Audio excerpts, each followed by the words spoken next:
Good evening, everybody. I'm Dr. Nguyen from Vietnam. First of all, I would like to pay my gratitude to GE, who gave me the opportunity to deliver the presentation today. My topic today is about ectopic pregnancy in unusual location. We know ectopic pregnancy occurs when the plastocyst implantation takes place outside of the endometrial cavity, and the prevalence is about 1.4% of all pregnancy. Determination of the pregnancy size in early pregnancy is challenging due to the small size and non-specific appearance of the gestational sac. So ectopic pregnancy is still the leading cause of maternal morbidity and mortality in the first trimester pregnancy. We know abnormal fallopian tube function, which inhibits normal implantation of a fertilized ovum within the uterine cavity, may be the cause of ectopic pregnancy. So the risk factor of pelvic include pelvic inflammatory disease, tubal surgery, fertility treatment, intrauterine device, endometriosis. However, 50% of ectopic pregnancy without known risk factor. Transvaginal examination is the first-line modality for the detection of an ectopic pregnancy. If a TVS cannot find pregnancy, we need a thorough trans-abdominal examination to look for rarer location. And MRI is an adjunction to ultrasonography for equivocal cases. My lecture today is prepared based on X-ray recommendation for good practice delivered in 2020. So, as recommendation by X-ray, ectopic pregnancy should be classified as uterine and extrauterine. Previous classification as tubal and non-tubal should be abandoned, and I think this classification is really useful in our daily practice. So I will present ectopic pregnancy in 3 groups as recommended by X-ray. Uterine ectopic pregnancy includes cesarean scar pregnancy, cervical ectopic pregnancy, intramural ectopic pregnancy, and extrauterine ectopic pregnancy include tubal ectopic pregnancy, ovarian ectopic pregnancy, abdominal ectopic pregnancy. And the third group is about rudimentary heart pregnancy and heterotopic pregnancy. Uterine ectopic pregnancy defined by evidence of trophoblast invasion beyond endometrial myometrial junction, but not outside uterine visceral ligament. In many cases, the GS is only partially invading in the myometrium. So uterine ectopic pregnancy should be declared as partial or complete, regardless of the depth of invasion. Cesarean scar pregnancy occurs when the embryo implant in the fibrous scar tissue of a previous cesarean section. It constitutes less than 1% of all ectopic pregnancy and estimated about 1 in 2,000 pregnancy. And the clinical cause depends on the depth of implantation. If the GS located superficial and extends toward the uterine cavity, the pregnancy can proceed to term, though with higher morbidity due to abnormal adherent placentation. And if the GS located deep within the defect, the high risk of uterine rupture with life-threatening bleeding in the first trimester. Ultrasound criteria for diagnosis suggested by the Koch in 2016 include empty uterine cavity, empty endocervical canal.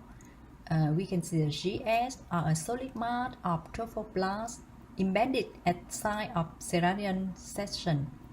The myometrium between the GS and the bladder is thin or absent. And on color Doppler, we can see the evidence of troponin circulation. Cesarean scar pregnancy also subdivide to partial or complete. For partial form, the GS invading the myometrium but also protruding into the uterine cavity. For the complete form, the GS completely implanted within the anterior of myometrium and without the visible communication with the uterine cavity. We know that the cesarean scar pregnancy is a precursor of placenta accreta spectrum, both sharing the same histopathology. And on ultrasound, we can see they are very similarly with the lacunaire, thin myometrium, high vascularity at the uterine bladder interface.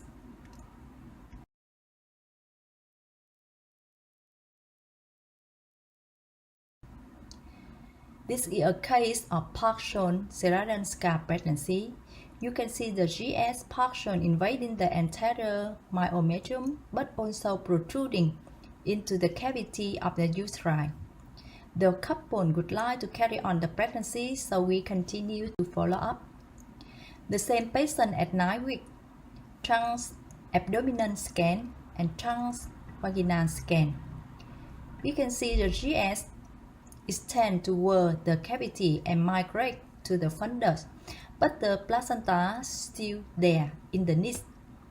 This is an important sign for diagnosis of cesarean scar pregnancy after 7 weeks, when the low-lying may not seen anymore. And the same patient at 11 weeks, we can see nearly all signs of a placenta accreta lie in the third trimester.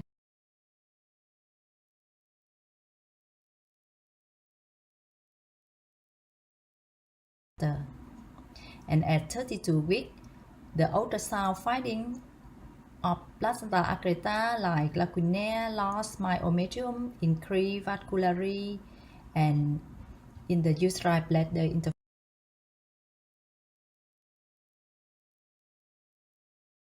interface.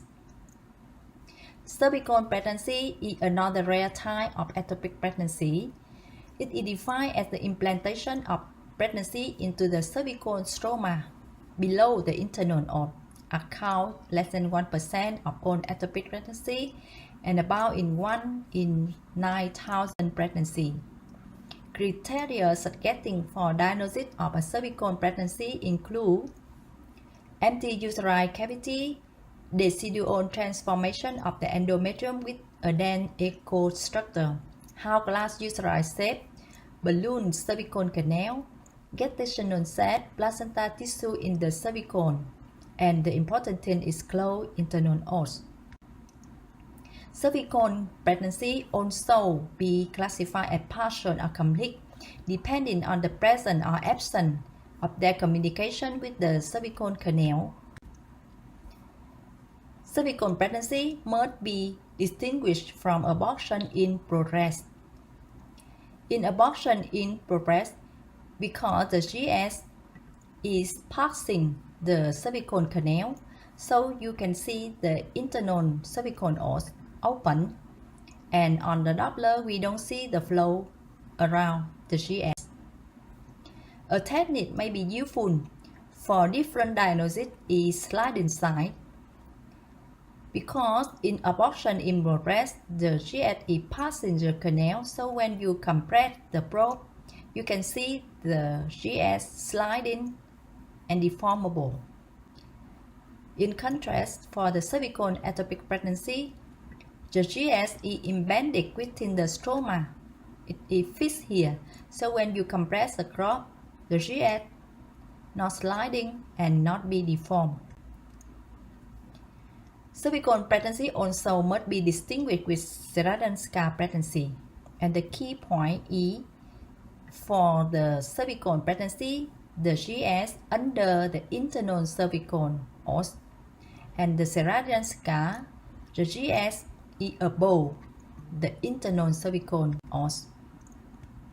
However, as X-ray recommendation, all pregnancy implanted into the posterior cervix should be described as a cervical ectopic pregnancy regardless of history of delivery by cesarean section, And in case of anterior implantation in women with a cesarean scar in the past, the differential diagnosis includes cesarean scar pregnancy. However, in terms of management, they differ very little from a cervical pregnancy and cesarean scar pregnancy. Another rare type of uterine ectopic pregnancy is intramural pregnancy. It is extremely rare, with less than 50 cases described in English literature. The etiology is unclear, but it believed that blastocyst implanted into the uterine myometrium due to underlying adenomyosis or a focal endometrial defect caused by IVF, DNC, or myomectomy. Ultrasound suggesting of an intramural pregnancy when we see the GS located within the uterus but bridge the endometrial myometrial junction and invade the myometrium of the uterine corpus above the internal os. We know 3D ultrasound and MRI can visualize the endometrial myometrial junction better than 2D ultrasound, so they can help to rule out intrauterine pregnancy mimicking an intramural ectopic pregnancy. And degenerating fibroid may also mimic an intramural pregnancy. This is a case of intramural pregnancy, sagittal plan and ASEAN plan. We can see the GS with the Johnsack inside implanted in the posterior wall of the uteri.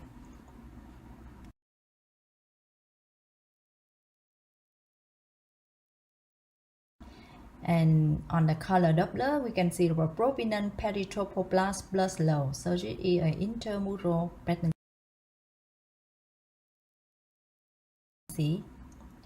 And like other uterine ectopic pregnancy, intramural pregnancy also divided to partial or complete. For partial, the GS implanted within the myometrium but also protruding into the uterine cavity. And for the complete form, the GS implanted completely within the myometrium and not in the interstitial portion. Another case of intramural pregnancy, and you can see this is a patient had the adenomyosis. So you can see the uterus global with the shadowing, and you can see here the GS on the ASEAN plan and sagittal plan. We can see a GS implanted in the posterior wall of the uteri, and on color Doppler we can see prominent peritrophoblast blood flow. We think this is the intramural pregnancy. However, because adenomyosis may deviate the ectopic GS, so we do MRI to confirm. And on MRI, we can see very clearly that this is the GS implanted in the posterior of the uterine wall and combined with the adenomyosis. The scan after 3 days of laparoscopy, we take off the GS and we don't see anymore. And a case to see this is the degenerating fibroid, and we know that it may mimic an intramural ectopic pregnancy. And now we move to the second group of ectopic pregnancy. Is the extrauterine ectopic pregnancy. Tubal ectopic pregnancy occurs when the blastocyst implanted into the fallopian tube, and also referred to as the adnexal ectopic pregnancy. It constitutes more than 95% of all ectopic pregnancy, and ampullary ectopic pregnancy is the most common with about 70% of all tubal ectopic pregnancy. Depending on their location, tubal ectopic pregnancy can be subclassified into interstitial, isthmic, and ampullary. Fimbrial ectopic pregnancy also be described, but only be diagnosed as surgery, and on ultrasound very difficult to distinguish from an ampullary ectopic pregnancy. On ultrasound, a tubal ectopic pregnancy can see the tubal ring sign or Bagon sign. It is a hyper-echogenic ring surrounding an extrauterine gestational sac, and this mass must be separate from the ovary. On color Doppler, we can see the ring of fire sign. This is a peripheral hypervascularity of the echogenic ring. However, this is a non-specific finding because we can see in the corpus lutein 6. This is an interesting case. You can see the uterus is empty and a live pregnancy outside of the uterus with a live fetus about 11 weeks. At first, we thought it may be an abdominal pregnancy because a tubal pregnancy cannot go beyond 10 weeks. However, when we saw the pregnancy change position after the bladder empty, we cannot exclude a tubal ectopic pregnancy because the abdominal pregnancy we usually see it fixed and not smooth, and laparoscopy confirmed it was a tubal ectopic pregnancy. Interstitial segment is the segment of fallopian tube that lies within the muscular wall of the uterus. And interstitial ectopic pregnancy, we can see the GS located lateral in the interstitial part of the fallopian tube and enveloped partially by the myometrium. This is the least common form of tubal ectopic pregnancy, with about 1 to 3% of all ectopic pregnancy, and surrounded by a myometrium tissue, so the pregnancy may develop further to the second trimester, and rupture of such an advanced gestation may result in a catastrophic hemorrhage with a higher mortality, and the diagnosis is challenging due to the difficulty in differentiating from an eccentric high-lying intrauterine pregnancy. On ultrasound, you can see a gestational sac located eccentrically and outside of the endometrial cavity, and we also see a thin rim of myometrium tissue around the gestational sac. The critical diagnostic feature of interstitial ectopic pregnancy is the interstitial line sign. It's a thin endometrial line extending directly to the center of gestational sac, and this sign is said to have a sensitive about 40% and specific 90%.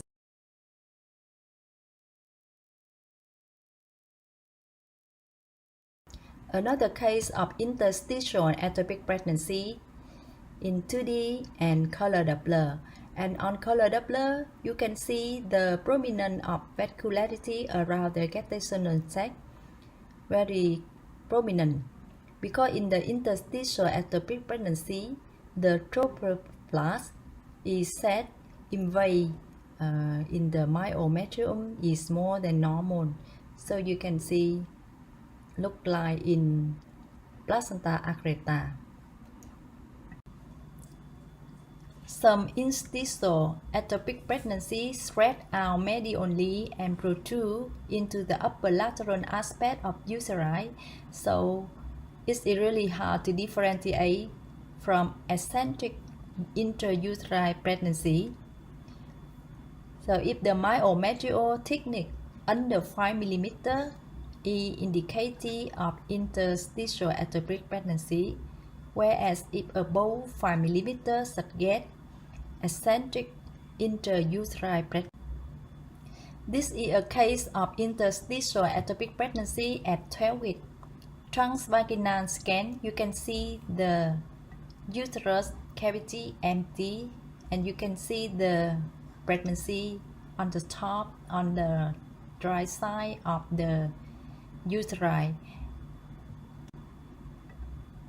and focus on the fetus. You can see it's surrounded by a myometrial tissue, and within this is the interstitial ectopic pregnancy.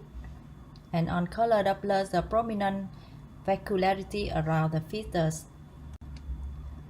Laparoscopy, we can see this is the uterus with the interstitial ectopic pregnancy in the right side. Ovarian ectopic pregnancy occurs when the blastocyst implant into or on the ovary. It's a rare event with about 1–3% of all ectopic pregnancy. The exact etiology is unknown, but possible mechanism is the secondary implantation of the embryo or a failure of follicular extrusion. The accurate preoperative diagnosis of ovarian ectopic pregnancy remains challenging. On ultrasound, we can see a heterogeneous structure with an echogenic wall that is inseparable from the ovary, and we also see the ovary cortex around the mass. Ovary ectopic pregnancy can be confused with a hemorrhagic corpus luteum, ovarian cyst, or a tubal pregnancy.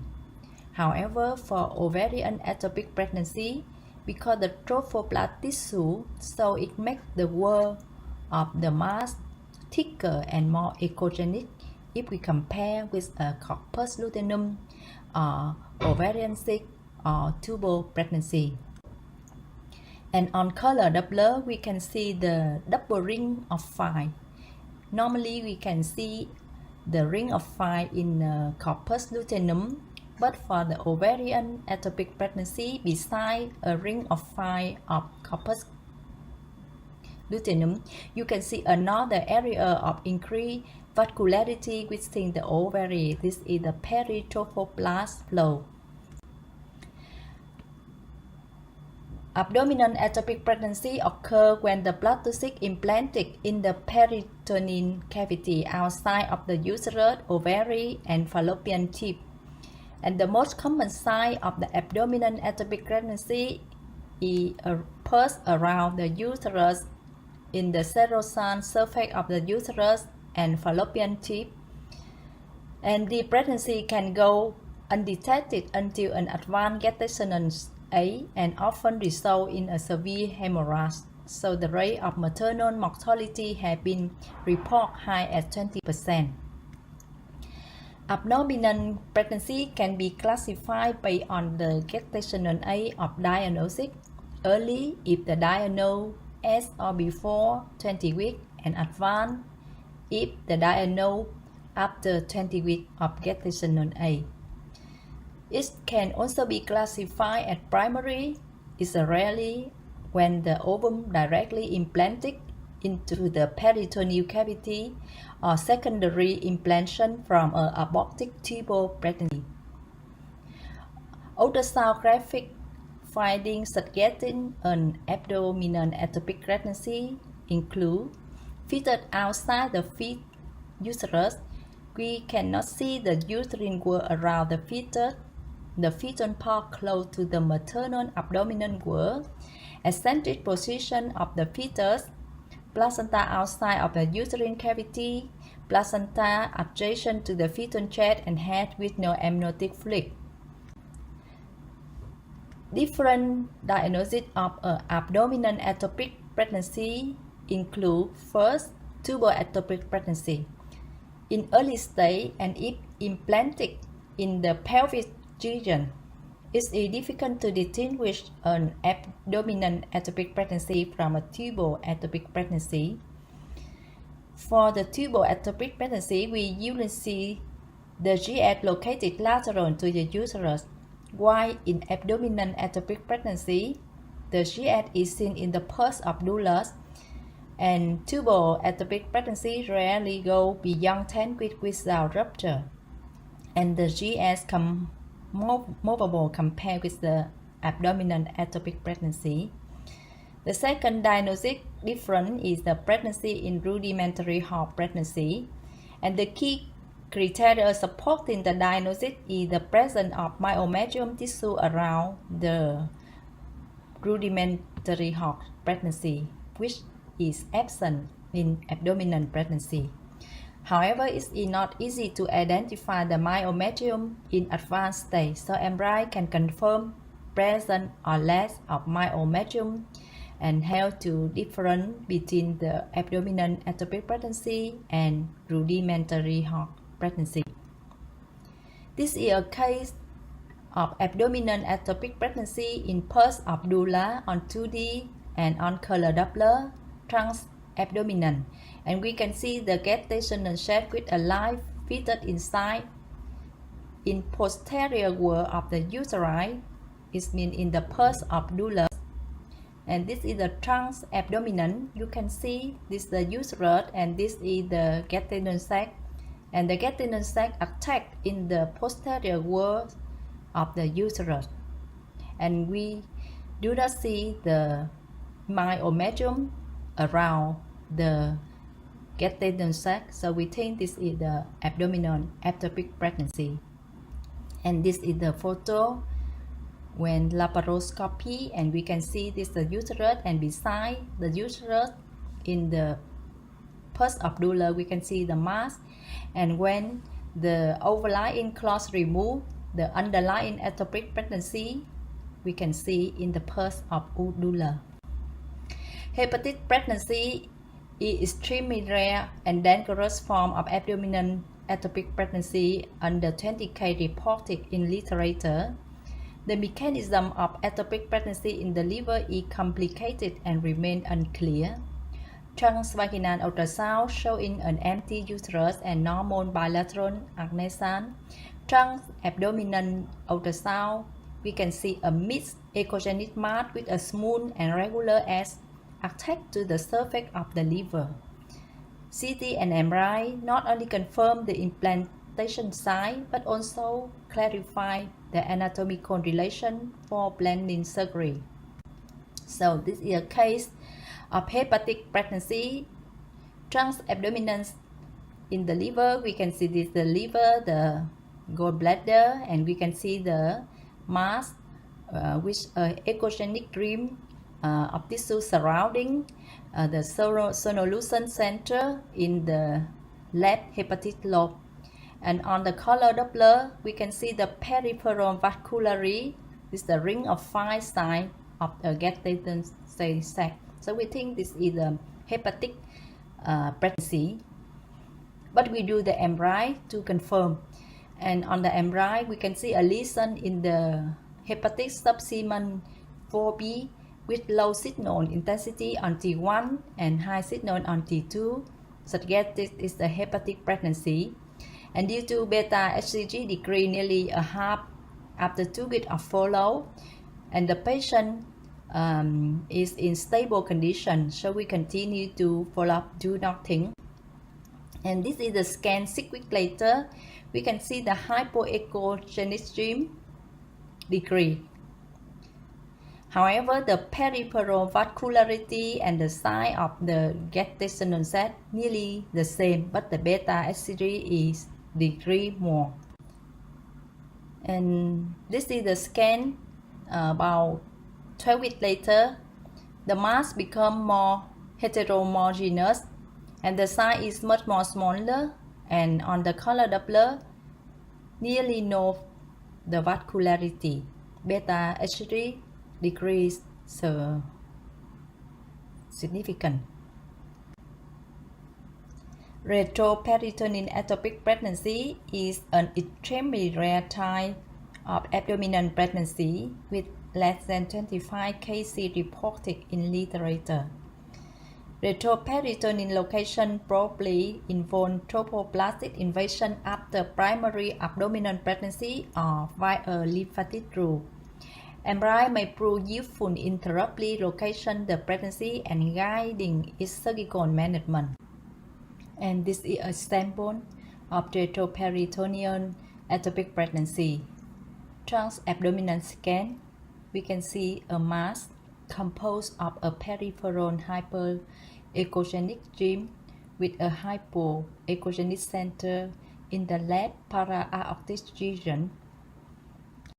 And we do MRI, we can see a lesion with low signal intensity in T1 and high signal on T2 below the left kidney vessel and above the division of abdominal aortic about 2.7 cm, suggesting this is a retroperitoneal ectopic pregnancy.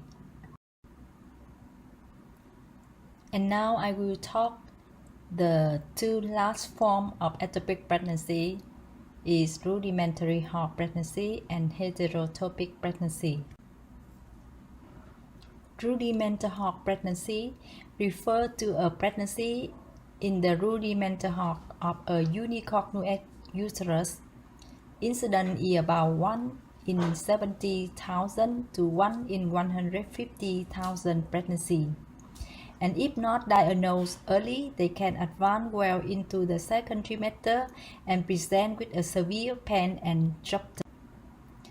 Ultrasonographic findings suggesting a rudimentary heart pregnancy include pseudopuncture of an asymmetrical bicornuate uterus, a single interstitial portion in the main unicornuate, the GS completely surrounded by a myometrium and separate from the unicornuate cavity, absent continuity between the cervical canal and the lumen of the pregnant heart. And this is a case of rudimentary heart pregnancy. Transvaginal scan, you can see a pseudo pattern of asymmetrical bicornuate uterus, left side and right side. And on the right side, you can see the GS completely surrounded by a myometrium and separate from the unicornuate cavity. And you see only one cervical, and the cervical canal is continuing with the lumen of the main unicornuate in the left side. And this is the photo on the laparoscopy. You can see this is the rudimentary heart pregnancy. And this is another case of rudimentary heart pregnancy as sitting weak. And the main unicorn uterus on left side, and on right side you can see the rudimentary heart with a pregnancy inside. And we look carefully at the myometrium around the fetus, so you can confirm this is a rudimentary heart pregnancy. We can exclude this is the abdomen pregnancy, because in the abdomen pregnancy we cannot see the myometrium around the fetus. However, with this MRI to confirm the diagnosis, and the MRI we can see then on the left side this is the unicornuate uterus, and on the right side this is the rudimentary heart pregnancy. And this is the photo when laparoscopy. This is the rudimentary heart with the pregnancy inside, and this is the main unicorn.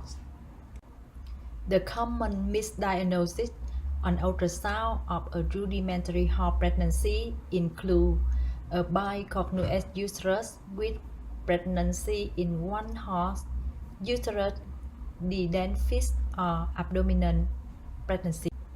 So to make the differential diagnosis, you need to check the lumen of the cervical canal containing with the uterus, containing or not containing the fetus. And this is the case of the rudimentary heart pregnancy, and this is the case of the intrauterine pregnancy in an anomaly uterus like bicornuate or defended.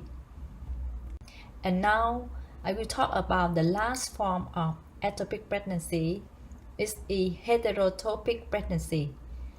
Heterotopic pregnancy is defined as simultaneously occurring of an intrauterine pregnancy and an ectopic pregnancy.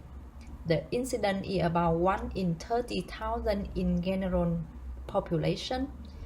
However, up to 1 to 3% among cases of assisted reproduction. It is crucial to remember that the presence of an intrauterine pregnancy does not exclude an ectopic pregnancy, especially in an assisted conception. This is a case of heterotopic pregnancy.